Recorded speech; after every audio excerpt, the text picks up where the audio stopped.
So, like, right now, for example, the Haitians need to come to America. But some people are all, what about a strain on our resources?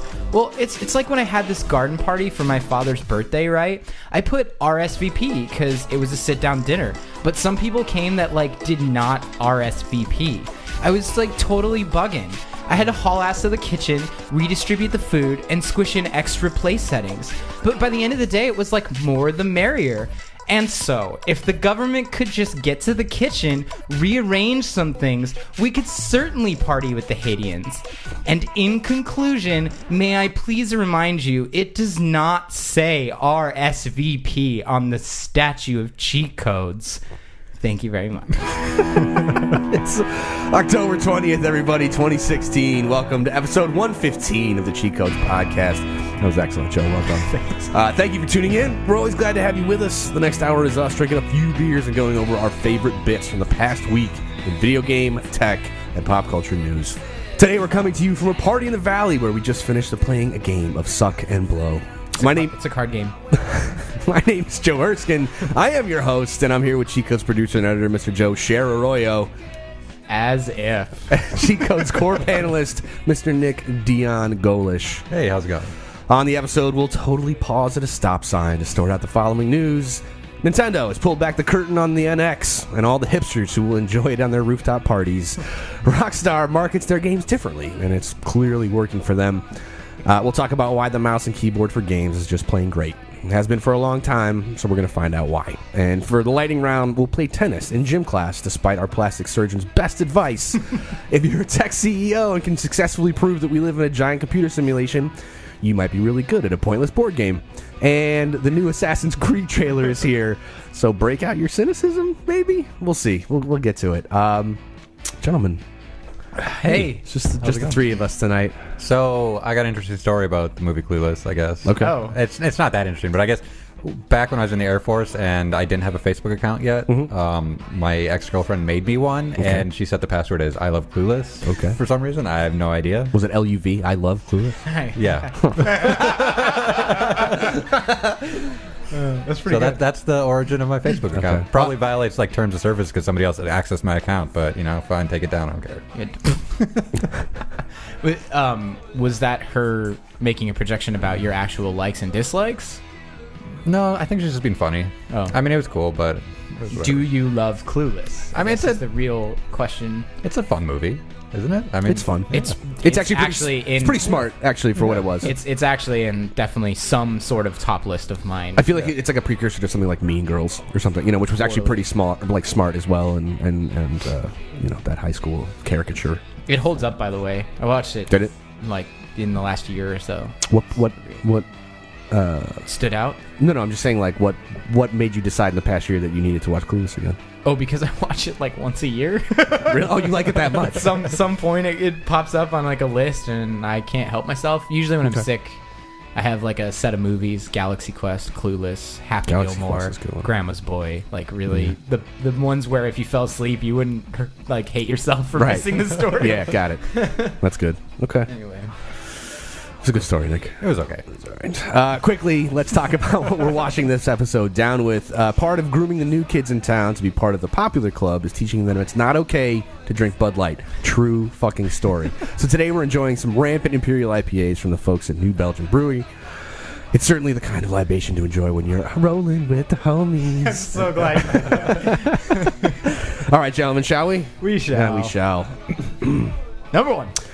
It's not the NX, it's the Switch. Nintendo has released and showcased some details about its latest console / mobile device / Wii U killing machine.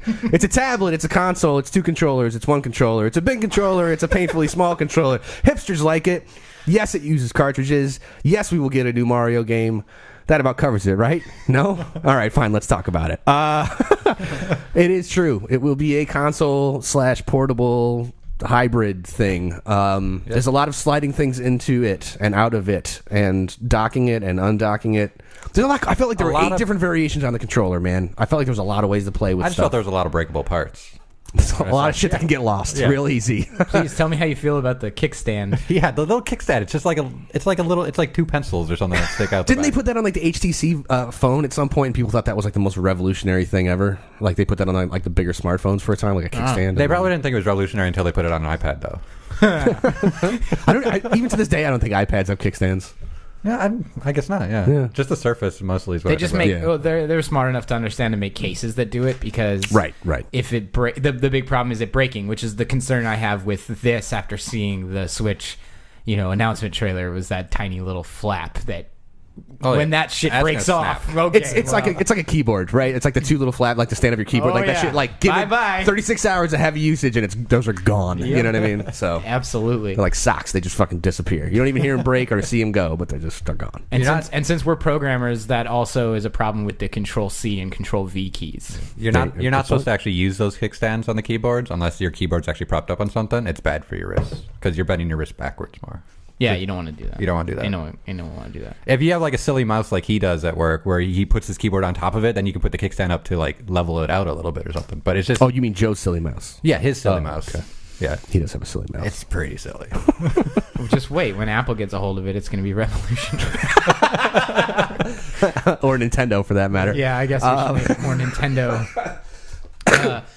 But yeah, it's tiny. But I really do think that's why the cases are the stands in all of the new iterations, because you break a case, you buy another case, and people don't really care. Like, people will buy another case because that case is blue and mine's yellow. That's my personal statement on this super generic product. Right. Yeah, like it'll be fine if if it's like a snap-off piece that you could replace, like you can order a replacement piece, because the Surface has like a built-in kickstand. I think it's not actually on the case.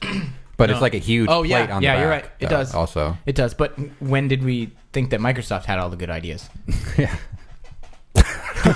Abject silence. I'm going to bring it back on task just for a minute here. Not that, we'd like to stay on task all that often, but it's fine. How excited are you guys excited all about this? Like, are you genuinely interested in maybe like buying a Nintendo Switch? I'm going to keep calling it NX. It's going to be like that's okay. Like when New Year's happens and I'm not used to signing the new date with the new year. You know what I mean? I'm just going to keep calling it the NX. I like NX better than Switch also. Switch is kind of... It reminds me of a switch you hit people with or something. Oh my God, get me my Switch! Okay. Honestly, I don't know if I'm excited for it, though. I'm a little bit actually afraid that this is going to keep Nintendo in the console business and not actually have them like make actual progress to moving their games towards some useful platform like mobile. Speaking of the games, there are cartridges again. They're not discs. And that's absolutely the best That's part great. of it. I think that's kind of fun. That's cute. I think it's very cute. It makes more sense, too, I think. Because cartridges... more efficient memory? Okay, the reason we had CD discs before, because we couldn't fit like information on these small chips before, like for these old games. That's why we had cartridges in the first place. But then we moved to disc. But now there's no reason, because we can fit so much more on a little cartridge than on a disc, and it's faster. Yeah. And the game won't have to be installed on anything because it's already pre-installed on this disc. Right. Now you can fit every Nintendo, SNES, Sega, and some PlayStation 1 games on a micro SD card that you put in a Raspberry Pi. I'm pretty sure we can figure out cartridges, or we can bring it back. Yeah. No, I was curious like what the logic was, but that makes total sense. You know what I mean? So it's just cheaper to print a disc. Also, that's a problem. Honestly, though, when you buy a console game, you put the disc in and it tells your console to download the new version of it. Like, you don't even install from the disc anymore, pretty much. The disc is completely useless. Okay. Oh yeah. I mean, pretty much should just be. They should. Yeah. They may store like cinematics on it or something. Right. But no, fair enough. It would be funny to like look at the bottom of the disc to see the burn lines, and it's just like this tiny little sliver, because all it is like an HTTP address to get the real game. It's a link to the download. Yeah. I felt like there was a lot of Skyrim in the Nintendo in the trailer of this like 3-4 minutes. I thought there was a lot of hype around the fact there being a Skyrim on it. Okay, we know that the remaster for Skyrim is coming. Like they're doing a whole like graphical overhaul, like high res thing, which is cool. But which doesn't make sense on a 720p. Nintendo specifically, which has never been known for its graphical quality at any point. You know what I mean? So we're gonna come out with a new version of Skyrim that's higher res, that has to be downscaled to a console that's smaller res than what it initially came down. Well, just plug it into your 50-inch TV. It does. It's native. It's not native. No, I know that. I appreciate that. I'm just saying, like, Fair enough. I just thought that was really weird. Can we talk about the commercials? The commercial. Yeah. I want to bring up. There's a lot of hipsters, man. So many hipsters. I want to bring up something very important. When they made this reveal trailer, they had every opportunity. Just picture the boardroom theory here, okay? A bunch of people in a room that said, let's show them what the demographic is by creating scenarios that we believe people would use the NX for. That's what this trailer is, okay? So out of all the possibilities in all the world, what you saw is what they all agreed upon was the most important set of demographic scenarios. Do you think it's Williamsburg, New York, apparently. Do you think that it encapsulates the actual usage and or selling points of this product? No, I don't, because I'll tell you what, you take that thing to a fucking rooftop party on top of a brownstone in New York City, by the end of the night, somebody's fucking jacked that shit. Or spilled beer on it. Or spilled beer on it, yeah. Or is doing lines of coke off of the fucking screen itself, you know what I mean? So, well, I think my favorite part about that one, if we want to stay on that sorry, I just can't let she it... She looks out the window and they're like, hey come join us at the party. We're looking in your window, waiting for you to look out so we can call you over. It's not even that. Let's just imagine they are really friends. Yeah. Like, hey, come join us, stop being a hermit. It's like, okay, I will bring this device out instead that still doesn't require me to speak to anyone, and instead I'm going to tell all of you at your party to gather around my screen. How to be less social at your social gathering. I don't understand. Okay, fair enough. I had a problem with that scene also because it just felt like, okay, here it is. It's a gimmick. Show it off at a party. Like, that's exactly what that scene. No, that makes sense. Does anyone remember Wii Bowling? Here's the word of mouth effect. In effect, you know what I mean? Like, we're showing it to you and how it'll work. I liked that. Or I can't say that I liked it, but what it reminded me of was like it felt like every 45 seconds of this 4-minute trailer, they broke it up with the logo doing its like little like a red and white logo. Doing it happened the animation every time they changed, like the vignettes. If they put it in or took it out. Oh, very interesting. When they actually did something with the device. Yeah. There you go. But I felt like I was watching like Metal Gear Solid at the end of every chapter where it's like this chapter written, produced, directed, and by Hideo Kojima. I was like, we're just reminding you that this is the Nintendo Switch. Yeah. It's just like, okay. They were using it as a punctuation to the act of switching. Yeah, and there's device. There's a marketing ploy in that repetition as well and all that. Switch doesn't make sense though. I'm not switching from console to portable device. Yeah. But the whole process of switching involves like snapping the controllers off or taking them off. Or there's a whole like 2 or 3 level of a direction to get it to the thing you want it to be. Switch isn't the word that comes to mind when I think of it. I guess it would. If you had to describe it, you'd say I'm switching from TV to portable. I mean, like that's where they got it from. I guess. But they were constantly the felt that okay, that makes sense with going from console to mobile or something, but the whole emphasis was on removing the controllers and rearranging them in funny ways or something, it felt like. So I'm not so sure. I'm pretty sure the Switch logo only came up and the sound was made when they would go through the full switch of... No, I believe that. I wasn't paying enough attention to that part. For me, Switch felt like they were trying to tell me that's what you could do with the controllers, not with the console. And they're pricing this, what, like $4.99, I think? Yeah, I don't... Coming March next year. So. Yeah, I also, next year. Did anybody see any touch functionality? Oh, for the screen itself? I did not. Functionality. Which is weird, too, because I feel like even on like the 3DS, you have like the stylus that can, run over it. Yeah. And I didn't even see anything like that. But it's not like it's supposed to be a dual screen experience, but like what happens when you... If you're using can you do like kind of a Wii U thing, like a second screen experience? Like if you have it in console mode and plugged up to the main TV, can you have like the tablet in your lap? They haven't showed enough of that. It doesn't look like it because when it was on the TV, they actually plugged it into that console. Yeah, right. There you go. Okay. In order to transfer, yeah. I guess they have, because you're not going to take the cartridge out of the screen thing that you take mobily and then put it into the dock. Like you're certainly not going to display high res over Wi-Fi to the... Right. At least not yet. Sure. The hardware's got to be present to do that to some degree. Yeah. All right. So what are the other scenarios? So out of all the things they could come up with. So I get the New York angle because I can imagine myself having an NX and like playing it on the subway or something, because it didn't seem like, unless the game demanded like some sort of DRM connection specifically, like I don't like I could play Splatoon or something on the fucking subway. With who? Online. Oh, true. Okay, so bad example. My fault. Like, all right, the new Mario. Then you know what I mean? Who, whatever. Without the leaderboards, I guess. Who gives a shit? Like, I have a mild concern about taking a piece of a console away from my home constantly. In that, if it gets lost or stolen in my consoles, it's like picking your PS4 up, carrying it around with you. Yeah. Like. everywhere you go. But you do that with your phone. Your phone's true. worth more than your console. In all honesty, Yeah, except that most It doesn't have a bunch of parts. Except that most carriers, it doesn't have a bunch of parts, so I could go out and come back without a controller piece and be like, motherfucker. I gotta be worried about one thing. But so you're mentioning the whole problem I have with like a mobile console, anyways. Like it's the fact that someone's going to be carrying this giant thing around when they already have a phone to do stuff on. It's just, and at least with your phone, you are with a carrier that most carriers create plans that facilitate the situation where you lose it or break it or get stolen. That's a very especially these jump American programs. thing, though. I know, but still, I'm speaking as an American in this scenario. So, like, if I lose my phone, I have my jump program, and I could get another one, or I can use my insurance. I get insurance on it. So, are they going to start really, really pushing insurance plans on these? Because it's kind of the only thing that would make me feel like comfortable. Won't. Somebody else will probably. Like it'll be a third party thing that they partner with. So maybe this isn't that. a bad thing. This is probably really great for the that's the other gaming thing too. economy, because everyone's going to really want that insurance. That was going to be my devil's advocate statement. It's like, so you're going to end up buying a bunch of like reserve parts to keep at the house. So anything that you take with you, all you need to take is like the screen or something, but you have like your backup controller sides in your backpack that you take to work every day or to school, and versus the stuff that you have at home that is like you have it no matter what. You know what I mean? So.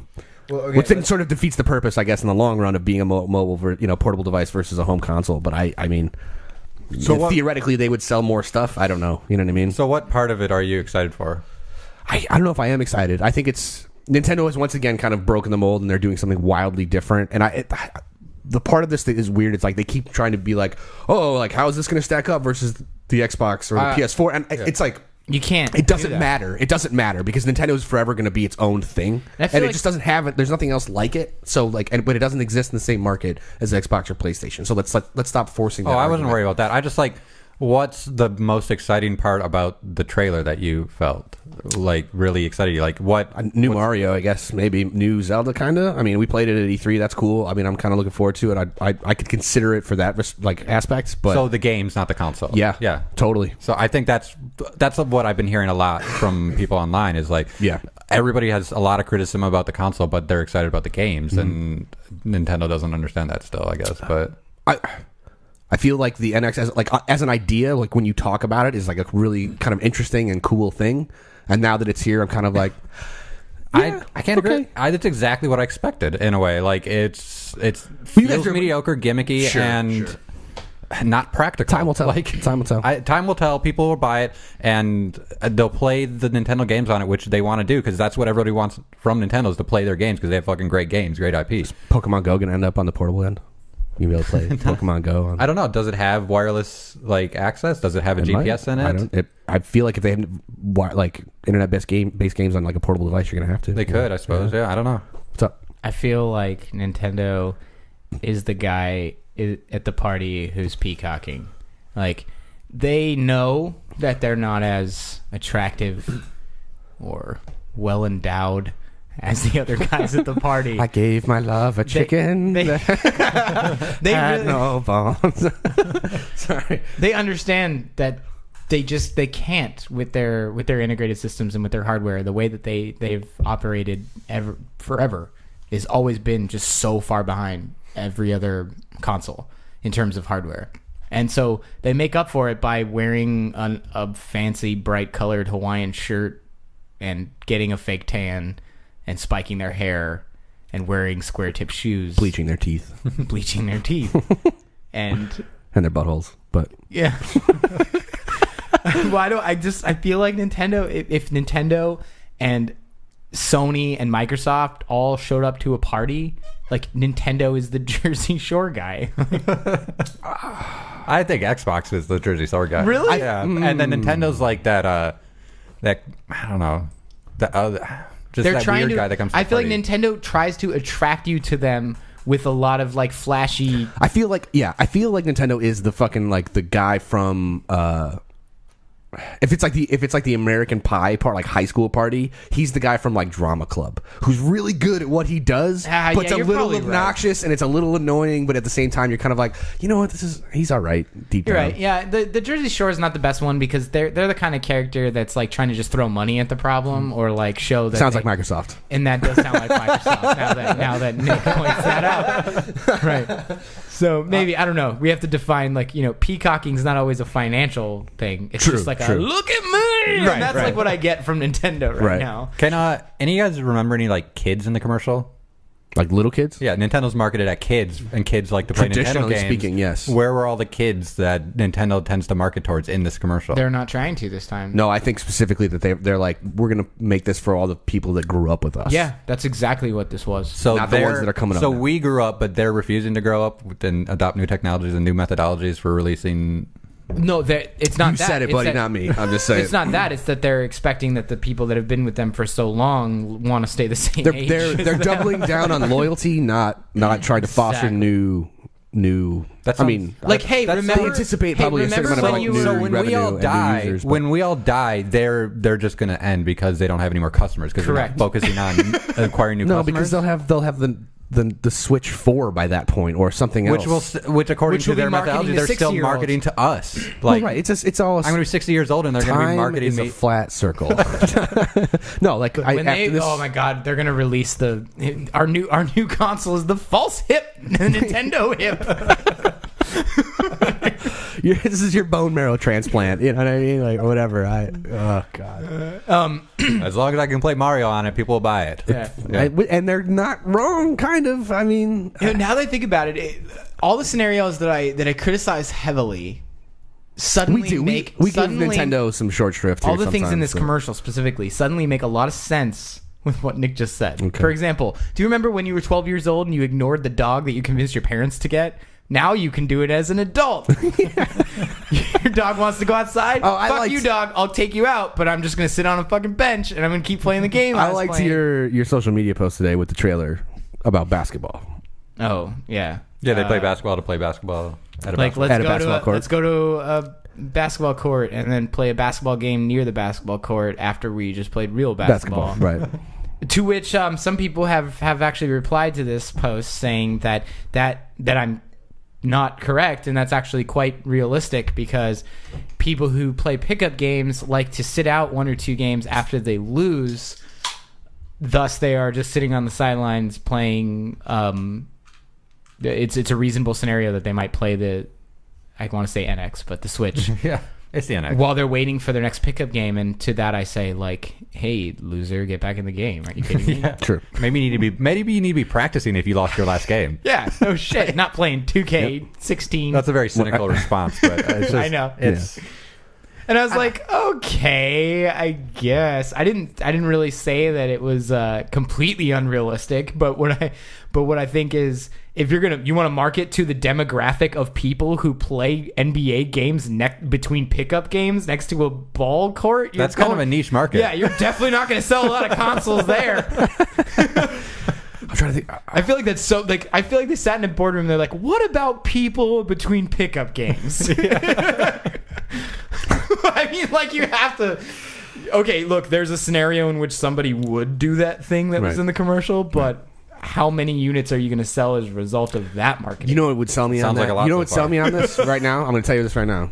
Especially the fact because we're in Seattle. If this thing was straight up waterproof, like I could walk through a rainstorm and play, despite the fact that there's like droplets of rain, like, you know, collecting on the screen, despite all that shit. If it was waterproof.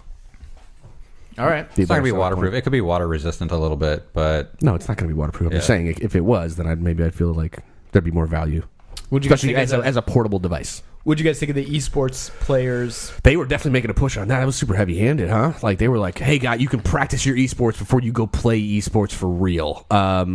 So this was an esports team sitting around in an empty conference room just with their portable versions, right? They have switched to the portable version, and they have a little whiteboard near them. I liked it just for the how close they were. Just the proximity concept was like probably the only thing that was kind of interesting. Mm-hmm. It was just them all kind of sitting in this like semicircle or circle playing the game and then changing their strategies on the whiteboard. I'm like, that's cool. And then Nick's like, well, they could do that with computers. You just put the computers near each other. Like, it's not that complicated. Yeah.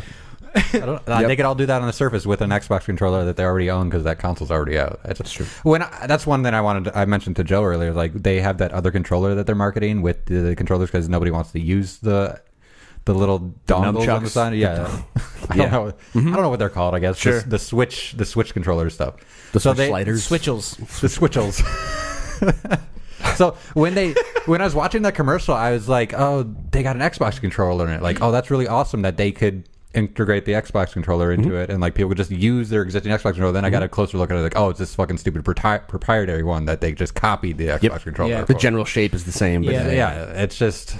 But also, if you put the two Wii nunchucks onto the center board, you have another controller. I know. Well, that's why, like in the intro, I was saying it's like a big controller, it's a small controller, it's two controllers, It's like two tiny controllers. Yeah, it's right. like you Hand can either cramps take them roll off, down. and then you got you can play with your hands above your head, or you can do the YMCA while you play a game. That's cool. If And then, you pre-order now, you get 30% off your carpal tunnel surgery later on. dude, that's exactly how I feel. For being a guy who has like wrist issues, that looks like a fucking nightmare. I'm sorry, but it does. So we should move on. I'm giving this topic ample time because this is a big reveal, so I don't mind. Yeah, no, this is the other one. no, me too. quick. Do you guys? I don't mind know either. Some people who are really excited for it. No.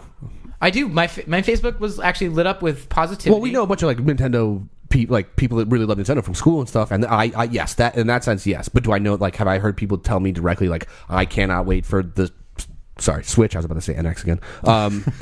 I'm like, no, not really. But and again, I feel like there's maybe it's just us or like in our little like cheat codes bubble or something. But I feel like that people are super hard on Nintendo. You know what I mean? And just I feel like I kind of am, but no, we definitely are. And I mean, for better or worse, look, deep down in my heart, I love Nintendo, and I'm interested to see how this works out. I hope it does great. Like, I hope it changes things up. And I'm hard on them because I don't want them to continue fucking up. Like, I don't want another Wii U. Yeah. But I think honestly, Nintendo serves the purpose of like Nintendo's gonna fuck up, so everybody else doesn't, and that's kind of the way it switches. You know what I mean? I was gonna say the only shed of light I could give on this in terms of like being positive. They're the ones taking real risks. Yeah, you need a company that's going out there and taking real risk. You need SpaceX to blow up fucking rockets that belong to somebody else. But or satellites rather. Sorry. Yeah. Right. I mean, you need that person doing that, because then someone like our Jersey Shore Microsoft friend or.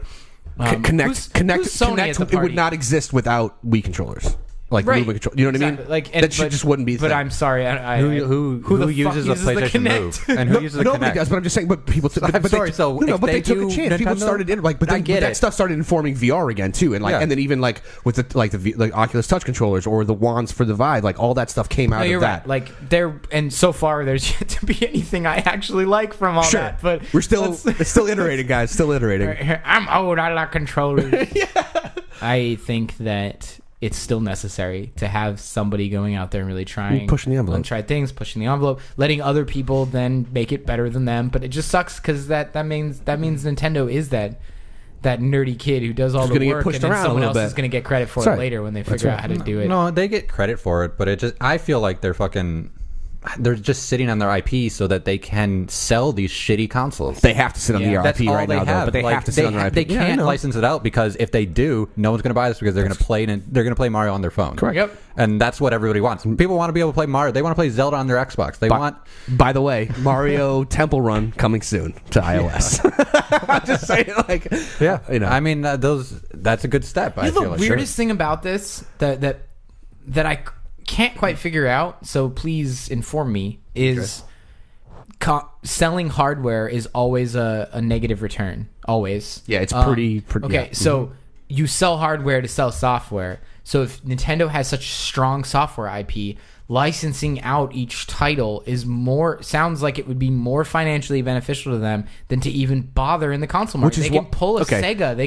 They would make so much more money. But this is why are they trying to sell? But this is why they're moving into mobile gaming, and they're obviously like for years they were like, we're never making another fucking Nintendo movie, But now they're starting to open that door up again. Like, they are becoming a bit more open to these ideas, and they're trying to capitalize on the fact that this IP they're like revenue generating sources. You know what I mean? So But for a company capitalizing on IP, why are they trying to sell consoles with it? It's the reverse of what you do. All right, but you sell a console to so. In my mind, I imagine it's like they conquered Sega, and they're just being stubborn at this point. Did people understand what happened with Pokemon Go? Like, no, I don't think most people. I don't think your average person understands what Pokemon Go. Rest in peace, 2016 to 2016. It doesn't matter. Like, it was kind of, yes. It was a huge hit, and it's still coming out for like around 2 weeks. Country. Yeah, sure. For 2 weeks, you played it. You stopped playing it like a month ago.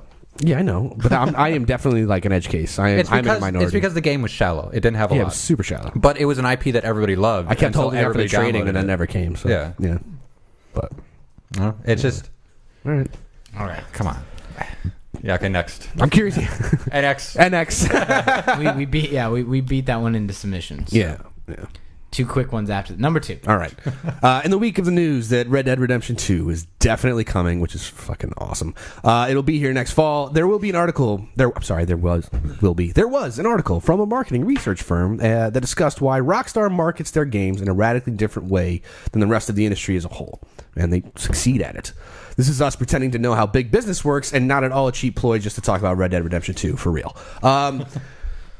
A quick timeline about this, right? So about like a week ago, Rockstar changes their Twitter image from their usual regular yellow and black logo to the same R logo with a faded red background, which obviously, thanks to the internet and because it's so calm on the internet all the time, everybody starts going crazy. And let's keep in mind too, I think it was like 6 months ago, like there was some image of like the world map of Red Dead Redemption that got leaked as well, and they were like, it's 3 times the size and blah blah blah, whatever. So that was kind of the first thing. Then they changed the logo, and then the next day they posted an image of these 7 cowboys silhouetted coming over this red ridge with on like a Sunday too.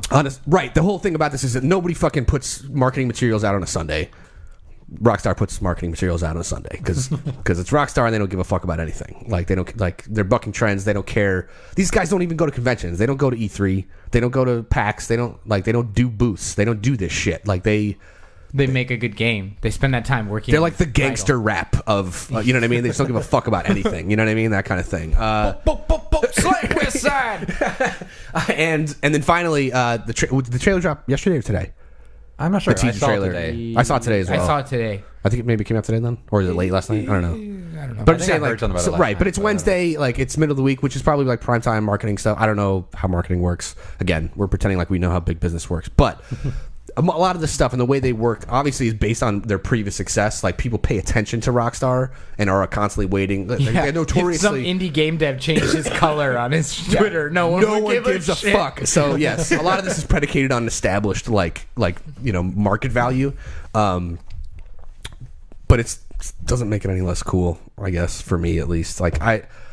It's cool to see that people kind of buck trends and change things up, and it makes it seem very like rebellish and like valuable to some. Speaking from like a marketing perspective, you know what I mean? Like, but the way this trickled out, like they don't really care what people were saying. They were just using these avenues like social media and the internet, Reddit, whatever, as a way to just kind of like build hype. You know what I mean? In a very it sounds like you got on board with the hype a little bit. No, I'm just saying. No, like I'm just from reading this article specifically. It's just like how they use that to their advantage, and it's like it's manipulative. And I don't mean that in a negative way. I mean that in a way that's like completely good for their brand. For the release of this game. I wasn't saying negative. It just sounds like you are really excited about this. Like Red Dead Redemption is probably like number 2 after Chrono Trigger of like my favorite games of all time. Yeah. The only thing that could make this game cooler, or the idea of Red Dead Redemption and like building more hype, is if they told me Jose Gonzalez was going to come back and do the soundtrack like he did for the first one.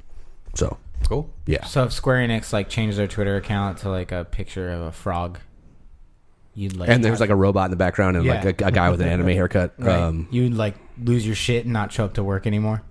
I think I might be like, I'm coming down with something for the next year while I pre-order and then wait for this game to come out. I don't know. The idea about like how they marketing and how they're successful about it is obviously pretty evident. I think a lot of it is very contingent on the fact that they've obviously been. I mean, they're arguably the most successful developer on the planet. Like nothing sold better in the world than GTA 5 did, and that quickly. You know what I mean? Like it's made $500 million on just through the online aspect of it, which took years to come out after that game came out. You know what I mean? Like, yes, there was an online component, but that whole heist thing took years for them to finally get out there. Like, they didn't care. People were like clamoring for it, and they were just like, yeah, we'll put it out when it's ready. You know what I mean? Still haven't played it.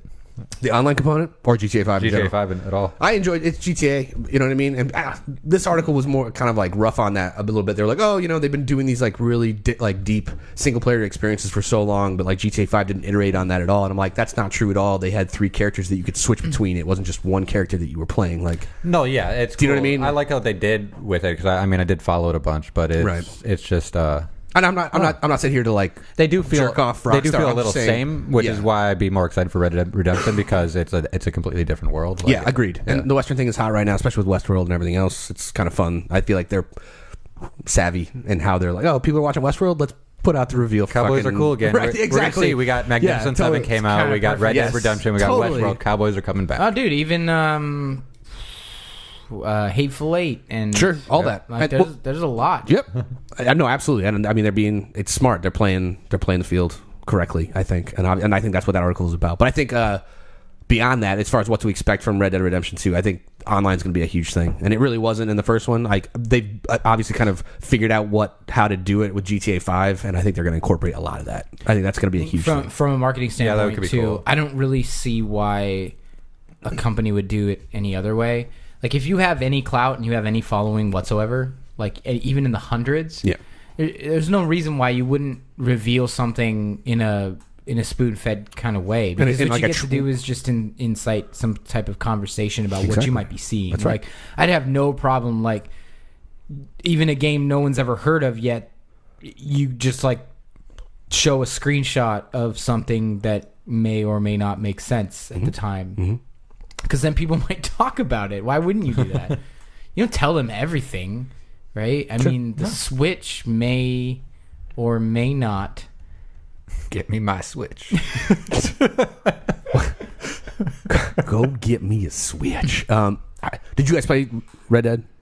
I didn't. Redemption? I didn't play it. You didn't play it? Did you play it? I played it to the extent of which I play every open world game, which is not enough. Until they give you okay, fair enough. Until they give you like go collect 30 flowers and then get this badge. When I stop. Yep. Yeah. Okay. Or go hunt a specific animal in the specific area. Uh-huh. Yeah. Okay. It's like, hey, have I put 8 hours into this game? Okay. Right. The story, like even the ending, and I'm not going to spoil it because that's still a lot of people still get upset about that ending, but also love it but they don't want to know. The ending of that game is one of the best of all time. So, just saying. It's a lot of. It's reverse. You can get it on the reverse. It's playable on the Xbox One. Reverse compatibility. Not reverse compatibility. It's compatibility. Backwards compatibility. Reverse compatibility. Reverse means it's like no longer compatible. I know. We've gone over this many times. I'm still gonna say it wrong. You're still. And I'm still gonna call the Nintendo NX the NX. What? Go ahead. Number 3. All right. Kirk Hamilton wrote an interesting piece lauding the mouse and keyboard combo over Kotaku this week that many is used for work, but obviously for gaming on PCs too. While controllers have gone through some pretty dramatic alterations over the past few decades, the mouse and controller combo has largely stayed the same for a long time. He makes some arguments about switching between the two input methods over the course of a game-heavy life. Sometimes you're a little bit more console-heavy, therefore using controllers. Sometimes you go back to PC for a while. Obviously, one being more expensive or harder to maintain over time. He makes a bunch of good points like this. The difference in posture, for instance, when using one or the other. Like when you use a controller, you think of like guys reclining in a couch, for instance, or a lazy boy. And if you're using a mouse and keyboard, you're kind of upright, like hunched over your desk, almost like moving around doing. I kind of lay back keyboard things. Yeah, I think of Nate Hitchcock a lot. The way he used to sit at school, just like slouched way down, and his arm just like straight out, like 90 degrees, and just like moving shit around. Listening to white noise. White noise. Brown noise. Brown sound. Brown sound. That's different. Stuff like that, regardless. But let's see if we can follow this thread here and see where it leads. I'm actually interested to talk to you, Nick, about this a little bit. I know you're a PC heavy guy, and it's funny because Joe, all your PC parts showed up right before we started recording this. Now I feel like I need to build a PC.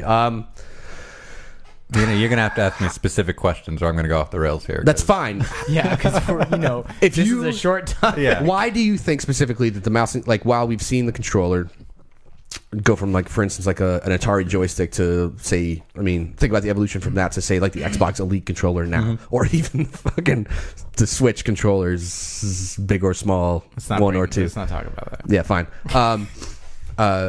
Why do you think that it's the keyboard and the mouse have been relatively the same over all these years? Because the keyboard and mouse are practical to use for everyday applications also. Outside of gaming. And the story. That's the reason why the keyboard and mouse are still prolific in the PC community. Okay. Because you can use it to play games and you can use it to surf the web. And do word processing. Data entry. It's Sure. You just type with it. It's a freaking keyboard. Okay. I mean...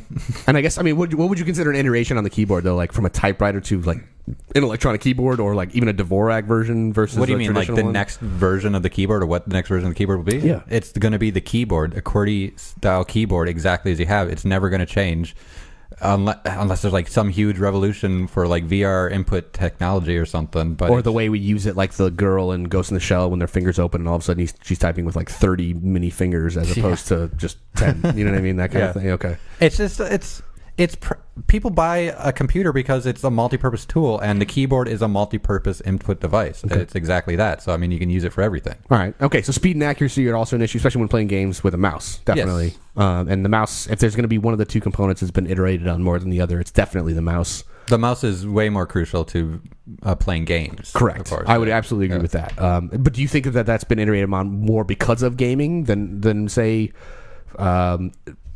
audio or production software for imaging or no, it's been iterated on by gaming communities to improve, but I mean performance, right? Yeah. Either way, but it's still exactly the same technology in a way as it's always been. It's well, not always. I mean, since they moved like trackballs to LED infrared lights to laser lights, and I think they're at laser right now or something, or infrared lasers. But it's just the same technology in just a different form. So like you get cooler mouse with like lots of buttons and everything, and that's the gaming side that comes out of it, because you can add a whole bunch of buttons to the mouse. You can't change a keyboard because the keyboard is standardized. I mean, people do add other stuff to it, but it's still like the basic layout in a way. What kind of mouse and keyboard did you get for your new computer, Joe? I haven't yet. Okay. He's like the last piece. He's going to get a G13. Yeah, I actually probably will. And a mouse. Don't you have like 4 in your closet, Nick? I have one at work and one upstairs. What I was attempting was getting the least amount of stuff I need to get it booted, and then once I have that, then you start going crazy about like what fine-tuning monitor, things. What keyboard and what mouse. So Sure. I'm not in a big hurry. That's why it was the first step. But It's a project, not a actually, while solution. Nick was talking about the keyboard being like a multi-use input device, it made me realize that controllers are actually the slow progression back to keyboard and mouse in a way. Elaborate. Like think about Atari, or even before Coleco and all this stuff. What they were doing was trying to sell something that could play something that might resemble arcade experiences or something to that effect, with as little as they could possibly give you. Well, they had to keep manufacturing costs down and everything. Exactly. Mm-hmm. So what they're like, okay, what do we need? We need to move in multiple directions, and we need 1 or 2 buttons to do something. So they make that, right? And because that's how they keep production costs down. Otherwise, they would have, if they could, have just released the same thing as whatever personal computers had at the time. Yeah. I mean, so it was probably really expensive to buy a computer or a keyboard and have the software and hardware to integrate that into a console. Yeah. So as you watch the console progression from there towards where we're at, as they started to realize we needed more, they added more buttons and more buttons and more options and more buttons and more things. And then they pretty much like, in 20 more years from now, an Xbox controller is just going to look exactly like a keyboard. I think what's going to happen is the consoles are probably going to develop like an input device that is different than a controller and a keyboard, and then other technologies will adapt it also, and that's going to be like Nintendo, right? No, because of like VR, probably. Honestly, I was thinking more about like modularity in general. Like we're going to buy the last Xbox or PlayStation of its generation, and we're just going to buy the upgraded parts as they come out every couple of years. But when you get to the point where these devices have so many buttons and so many things that you can do that are specific to a console, you have reached the point of no return. It's the Well, it's very gated. It's a closed garden. It's you already said the Xbox One controller is the best controller ever made. if they made a new one, you'd be mildly upset. I don't necessarily think that. I think that that's kind of like the general consensus of critics right now. Yeah, but it's Is just the a Elite problem controller of is a amazing. point of diminishing returns. Like we've reached the point where the console has probably reached its peak in terms of like everything a controller can do for a console specifically, and when it starts adding more, we've reached the point where why would we buy something that's so complex and crazy that only serves one purpose versus something that can serve all purposes? And that's where I feel like we're at the cutoff point. We're literally approaching the uncanny valley of controllers. You guys should watch Halt and Catch Fire. Like the whole first couple seasons where they're like building PCs. Halt and Catch Fire? Halt and Catch Alt. Fire. I It's thought good. you meant It alt, talks like- about all this kind of That's stuff. clever. It's really interesting. Yeah. Alt and Catch Halt Fire. and Catch Fire, because we're talking about keyboards. Yeah, fair enough. Yeah, totally. No, I'm just like, I think it's kind of an interesting thing. Like it's interesting that like when people design the first keyboard, or even like the layout of the keys on a typewriter. Yes, like that. The shift from typewriter to keyboard has changed for sure, and added a bunch of extra like functionality that was necessary to make programs work in a certain way, or at least control them in a certain way, right? Yeah. I just think it's like over the time, like you think about it from a gaming perspective and how controllers have changed and how the keyboard and the mouse haven't really. Well, it kind of bothers me a little bit. Like I said. I am much less like PC gamer than you are. You know what I mean? And so I understand that you probably have a much closer experience and affection and or knowledge of it. Okay, this is just my opinion about the keyboard. Is it was not made for games, so why not buy a controller for your PC that why the does it in a way? G13 is, yeah. Which is why I use a G13, because it's basically it's like an analog stick on a controller, and then I use my mouse to aim, Look and move. So like I have the best of both worlds, and I have more buttons. It's just Yeah, you want to take the time to map everything. And it doesn't take time though. It's Okay. easy. You can I download believe you. profiles. Okay. It's like the Steam controller. All right. I'm just gonna give you a bunch of my money and you can build me a PC. How's that? Yeah. That's fine. I mean, I do It's it. called a console. Hey, Yeah, Xbox, I'm just going to give you a bunch of money. Right, exactly. These days it is. Yeah, for sure. No, well, whatever. 4K consoles coming soon. They don't even know what that means. Yeah, I know. All right, panel. It's time for the lightning round, and here's how it works. We're going to take 2 quick topics and give each member of the panel a minute to chime in uninterrupted for the most part. At the end of each minute, we will award the panelists a quantity of some type of points based on nothing in particular. Since we don't have a guest this week, I'll let you guys take turns giving me points. All right?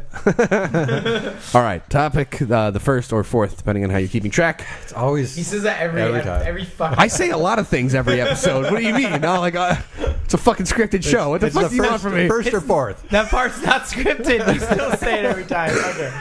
Sorry. It makes sense. I had to. It's fine. Topic the fourth.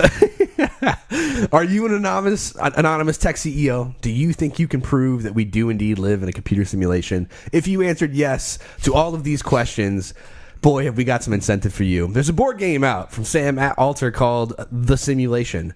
Players act as anonymous tech CEOs trying to make and funnel money into breaking us all out of that simulation that we're reportedly living in. I have one simple question for you guys to spend your minute on right now as you see fit. Is there anything more meta in the fucking world right now than this board game and or the idea that we are in we're going to have a bunch of people that work on simulations start forming companies to break us out of the simulation that literally is supposed to reflect our entire existence? You have 60 seconds. Nick Golish, go first. False?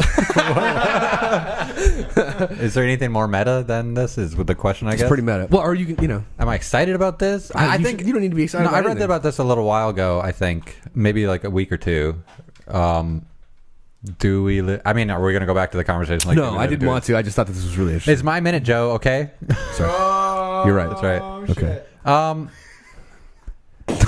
Are we in the Matrix? Is the real question. Yeah.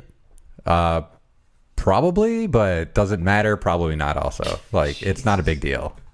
If we're in a computer simulation, does it really matter? We still have to put up with this election. I award you 4 G13s and the printable version of this board game. Okay. That literally has no point. Literally, like you can't win the game. Like all you do is There's just no make winning? money. There's no way to win the game. I just make money. Yeah. Isn't that winning? I mean, If that's all you care about. If I make the Fucking most money, do I win? Capitalist I don't pig, whatever. Yeah. Deja vu. The Matrix. Yeah, I was hoping all over again. I was hoping you were going to give me like a path to the source or something. Oh, Yeah. okay. Westworld's a good one. No, All right. I'm talking about the source in the Matrix. Oh. So I can Oh my God, I can guys. reintegrate with the source. Hey, can we not nerd out so much? Ooh. Mr. Arroyo, 60 seconds. Talk to me about the How simulation. meta it is or something? Yeah, just talk about it. It's pretty meta. I think that this board game is great. Yes. And it's even better because I created a microverse that plays the board game for me. And they believe it's their source of energy. So Powers your car. yeah, but what it really does is power my Hummer. Which it's fantastic, so it's nice that I don't even have to really play this board game because there's this microverse that's playing it. And what's really weird is that this microverse has a board game in it that just came out, called We're All in a Microverse. It's also great because they developed a nanoverse that plays. Hummers run on gas, not microverses. How the fuck do you know how technology works in this What makes up gas? simulation? That's right. You fucking All right. specific. I award you a briefcase full of Gazorp lip glops that you can use at Blips and Chits for a day of fun and games. I want to play. What's it called? Life of Roy or Roy. Roy. Just Roy, yeah. He's taking Roy off the grid. Yeah, he's got...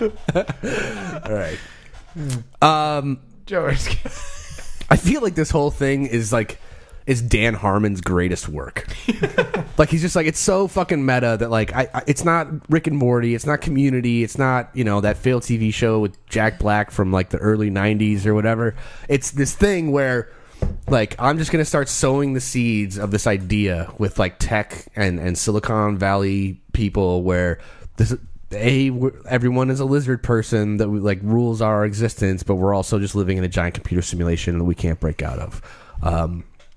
The fact that we have the hubris to think that we can break out of it is kind of stupid, and the fact that it's tech people that are doing it like makes so much fucking sense. I don't care. Like even if we are, it doesn't fucking matter. I agree with you, Nick. Nothing matters. Like either way, it's fine. I just feel like it's all just machinations of Dan. So it's funny that you guys both like mentioned Rick and Morty, and I was just like, this just feels like a Dan Harmon's like nightmare and or just lark effectively. So I will award you 1 part on the Truman Show. thank you. Just a bit part, though. Yeah, just a bit part. I just walk in the same circle all day long. And you'll be until Truman super shows up. obvious. You're like one of the reasons why Truman's like, that shit ain't right. Yeah. Fair enough. That's how he talks. I literally fail at my Something's wrong job, with that and shit. therefore That's my best Jim Carrey. That shit ain't right. 650 marked down from 10. All right. Topic the second or fifth. We watched the new Assassin's Creed movie trailer today, just like a lot of you did probably. There's a very different Animus. There's arm blades, and there's Michael Fassassenbender. You love it. You love it. Also, Marion Cotillard and Jeremy Irons. So, I mean, the talented cast, obviously. Production looks pretty strong. Is this the video game movie that's going to be the one that makes video game movies good? Why are we always assuming that the pressure of making a good video game movie just gets passed along to the next video game movie? I really kind of want... That's my main problem. Yeah, right. There we go. You have a minute to tell me all about it, Mr. Arroyo. Go ahead. Holy shit, it's like the first trailer for a video game movie where I was like, I'm going to go see that. Okay. It's kind of a resounding... I didn't say in theaters. Oh. I'm going to go to my couch and watch it on demand. I did not say when. All right, I just said I would watch it.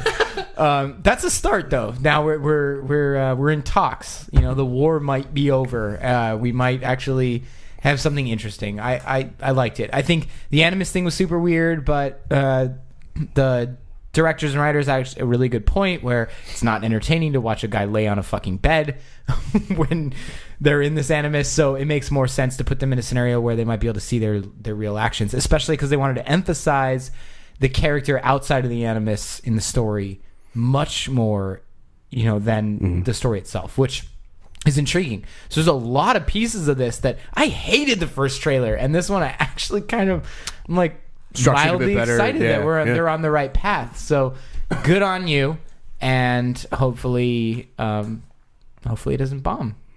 Okay. Yep.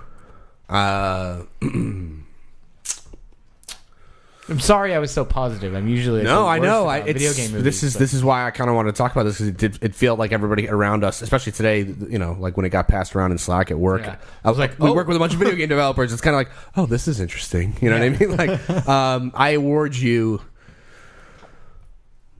a cool way to work your last name into the movie title that you end up starring in one day, like Assassin Bender. Oh. I'm gonna spend the entire rest of try to think of a movie that we can work Arroyo into. I'm thinking I think there's one that we can fit in. I'm thinking like a musical documentary called Arroyo Yoma. Or I'm thinking there was that movie Boyhood, right? Barroyo Hood. Barroyo Hood. Yeah. All right. I don't know about that. Yeah, no, it's good though. I like that. It's fun to say. Two was enough. All right, Nick. Hey, how's it going? Tell me why or why not Assassin's Creed might be the cure for all the video game movie ills. I agree with you. I don't really like this whole mentality that we're comparing the next video game movie with the previous video game movies and stuff. Like, let's just make some movies about some shit. I don't give a shit about Assassin's Creed. It's a pretty fucking shitty franchise in my opinion. It's not bad. It's just it's kind of repetitive. They did some good stuff with Black Flag. The only reason I'd see this is because of Michael Fassbender, because he's pretty good. He's dreamy. Sassbender. Yeah. Assassin Bender. He's like one of the only redeeming qualities, if you could even redeem the movie Prometheus. His character in that movie was fucking great. The whole opening sequence with him. Of course, he was in that fucking awful X-Men movie, the most recent one. Oh, Apocalypse. I just watched that the other night. Yeah. We'll talk about it later. It's fine. So I have mixed feelings about that. But Assassin's Creed, sure, I'll see it eventually. Does it look like the best video game movie trailer? No. I think some of the other ones were more interesting, probably. Okay. I will award you the severed head of one robot. With why? Because that's the role that Michael Fassbender played in Prometheus. He was an android. And he bled milk. There's a big difference between robots and androids. Oh, sorry. Sorry. Okay. It's okay. Fine. It is. Yeah, there's a big difference. There's a huge difference. Yeah. You're right. Yeah. Right. Androids are literally anthropomorphic humans, and And robots are robots. That's right. My vacuum cleaner could technically be a robot. Fair enough. Yeah, you can contemplate your heinous crimes against robots in your next minute. There you go. This isn't Westworld. Those are androids? Yeah, I know. I get. Yes. Joe Erskine, yes. How do you feel about the Assassin's Creed trailer? I think the coolest thing about this movie, as far as I can tell, and I've played a lot of Assassin's Creed games, and I have enjoyed maybe one of them. No, look, I played enough of them. I felt like the fetch quests and all that stuff, and the first one and stuff, go get 200 flags of this particular banner in the city was kind of dumb. Look, the parkour stuff was cool. Assassinating people was cool. I think the best one was, like you said, Black Flag, Assassin's Creed 4, right? Yeah, I think that's the way that worked. Where they kind of ignored the whole assassin thing. It's just let's just be pirates. I was like, this is fun. That was a good game. I really enjoyed that. The movie, as far as I can tell, the cast is crazy. Marion Cotillard's fantastic, Oscar winner. Fassbender, I'm not sure he's won an Oscar yet, but I'm sure he's been nominated a handful of times. I'm not sure either. Jeremy Irons, guy's a legend. He was also in the Dungeons and Dragons movie, so we're not going to hold that against him. But I think ultimately what's going to come down to is that it's moving in a direction that says that video game movies probably are going to get a lot better. Ugh. And we can all look back on Warcraft to thank it. Okay? I didn't see it, I'm just saying. I'll give you multiple copies of the 3D Resident Evil movie. Which one? The one that's coming out? The new one?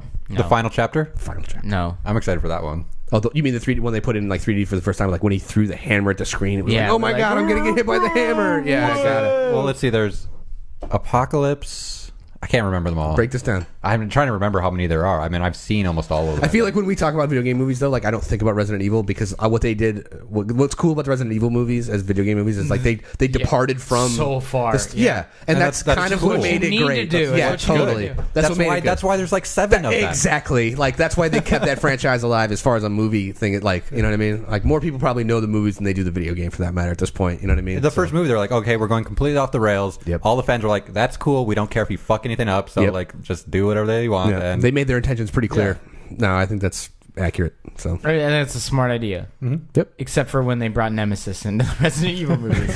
Hi, giant rubber suit. Fair enough. Look fucking stupid. What are you gonna do?